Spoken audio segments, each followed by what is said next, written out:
America दोस्ती ज्यादा शिद्दत से निभाना चाहता है या दुश्मनी, ये तो अब तक स्पष्ट नहीं हो पाया है, क्योंकि जिस तरह की परिस्थितियां बनी, दुश्मनी खत्म करके एक डील के माध्यम से ईरान के साथ समझौता होने ही को था कि फिर वो हुआ जिसका शायद कहीं ना कहीं दबी जुबान में जिक्र हो रहा था और मन ही मन इस बात का डर भी था।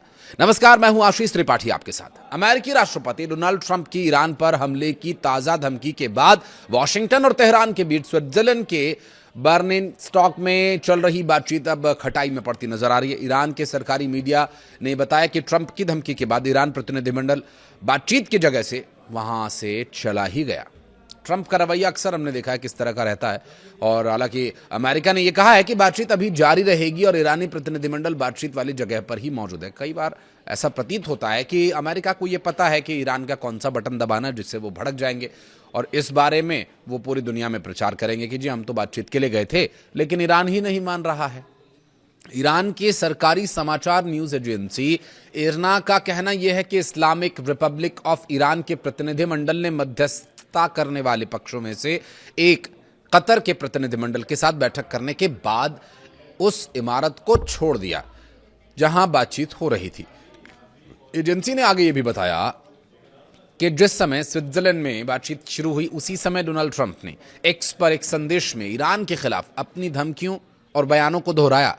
ईरान की एक न्यूज एजेंसी तस्नीम ने यह बताया कि प्रतिनिधिमंडल अभी भी बातचीत की मेज पर नहीं लौटा है। वहीं अमेरिका के एक सीनियर राजनयिक का यह कहना है कि ईरान का प्रतिनिधिमंडल बातचीत वाली जगह पर मौजूद था। बातचीत में शामिल अमेरिकी राजनयिक का कहना यह है कि बातचीत चल रही है, प्रतिनिधिमंडल के रात भर काम जारी रखने की उम्मीद है। Israeli outlet times of Israel ने अमेरिकी राजनयिक के हवाले से बताया कि बातचीत इस बात पर केंद्रित रही कि होर्मुज को लेकर के ईरान की तरफ से आ रहे भ्रम पैदा करने वाले संदेशों को स्पष्ट किया जाए और ऐसे तरीके बनाए जाएं जिनसे कि पक्का हो जाए कि होर्मुज पूरी तरह से खुला रहेगा।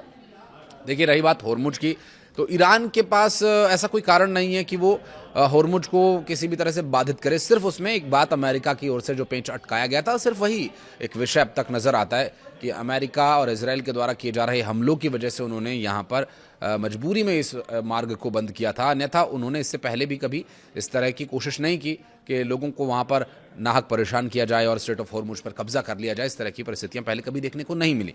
इसलिए ये बात तो पूरी दुनिया जानती ही है कि ईरान ऐसा नहीं करेगा। ईरान की कोशिश यही है कि उनके देश में शांति बनी रहे और स्ट्रेट ऑफ होर्मुज से जो आय होगी वो अपने नुकसान की भरपाई से करेंगे। बहरहाल आय होगी या नहीं होगी एक अलग विषय है, लेकिन अब इसके पीछे की जो पूरी पटकथा है वो यहां से शुरू होती है कि इजराइल और अमेरिका के बीच युद्ध हो या ना हो, शांति हो या ना हो, डील फाइनल हो या ना हो को लेकर के हाँ ना की स्थिति बनी हुई थी।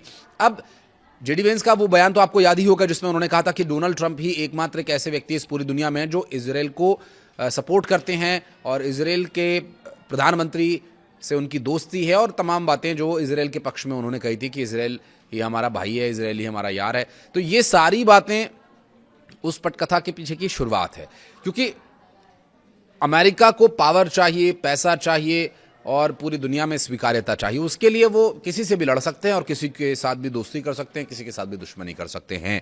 और इजराइल जो उनका बहुत पक्का दोस्त है, क्योंकि इजराइल की टेक्निक, इजराइल के हथियार और इजराइल का मादा अमेरिका जानता है कि इजराइल से दुश्मनी लेना उनके लिए भारी पड़ सकता है, लेकिन वो ईरान को हल्के में ले रहे थे। अब ईरान के साथ डील समझौता इजराइल इस बात के लिए तैयार नहीं था, तो इस हाँ ना और कहा सुनी के बीच खींचतान की स्थिति अमेरिका और इजराइल के बीच बनी, और इस बातचीत को, इस खींचतान को, इस हॉट टॉक को थोड़ा सा नर्म करने के लिए, उनके प्रति एक बार फिर से अपना रुझान दिखाने के लिए संभवतः ईरान के खिलाफ अमेरिका के ट्रंप ने ये बयान दिया। और उसके बाद ये स्थिति बन गई है कि जहां डिजिटली साइन करके अमेरिका ने अपनी सहमति जताई थी, तो वहीं आमने सामने की मेज पर जब बातचीत की बात आई, उससे पहले ही डोनाल्ड ट्रंप ने सोशल मीडिया पर एक पोस्ट करके ईरान का वो भड़काऊ वाला बटन दबा दिया।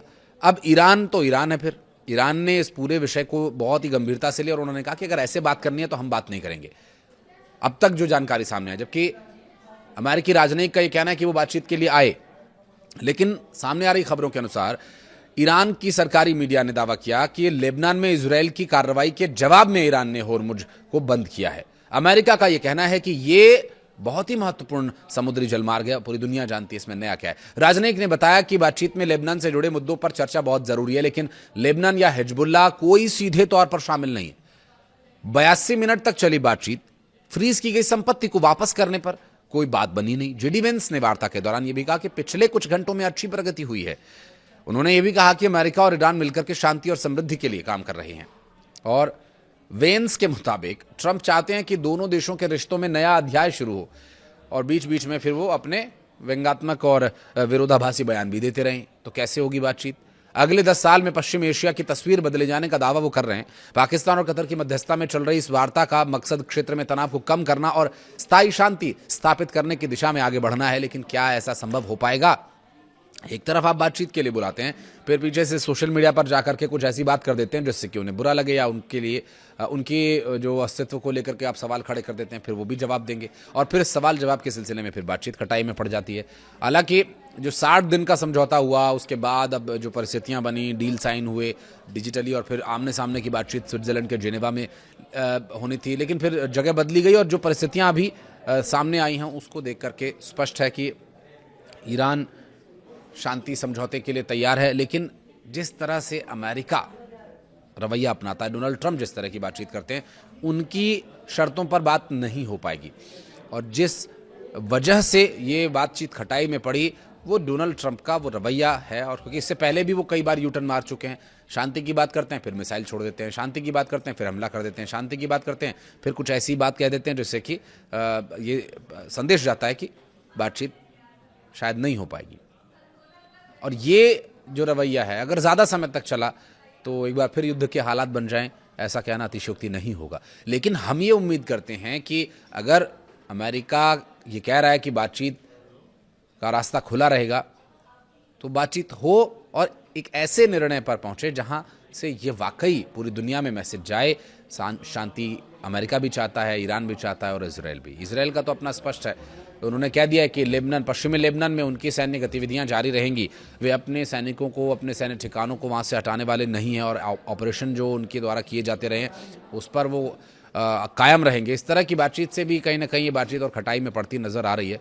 बहरहाल देखना होगा कि आगे क्या स्थिति इस पर बनती है, जिससे कि एक बार फिर से स्ट्रेट ऑफ होर्मुज खुले। कुछ समय के लिए खुलता है, फिर बंद हो जाता है, ये बार बार होता है। और इसकी वजह से भी पूरी दुनिया में जो एक आर्थिक संकट की आशंका बनी हुई है, वो आशंका बनी हुई है भी। और ऊर्जा की जो तमाम समस्याएं सामने आती हैं इसकी वजह से, वो तो यथावत हैं ही। बहरहाल आप कुछ कहना चाहें इस विषय पर तो ज़रूर कमेंट सेक्शन में आप बताइएगा। वीडियो को यहाँ तक देखने के लिए बहुत बहुत धन्यवाद।